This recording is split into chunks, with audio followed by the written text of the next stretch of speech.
This black dog and this tan dog, they're purebreds, and they had some puppies.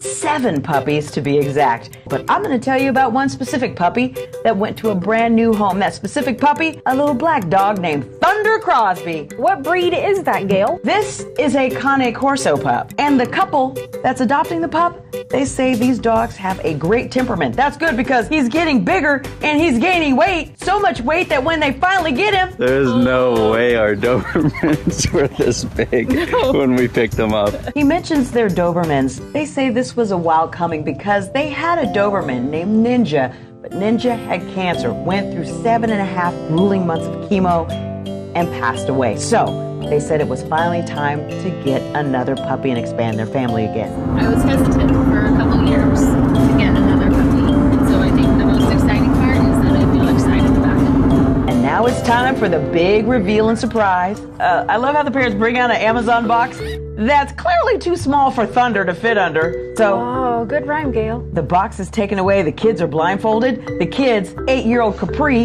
and her 4-year-old brother William. Just the scarf is sliding off my Okay, face. you can both. You both can take off your blindfolds.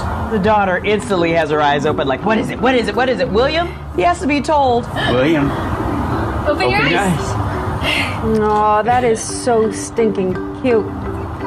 It's a puppy. I have a feeling they'll be living happily ever after.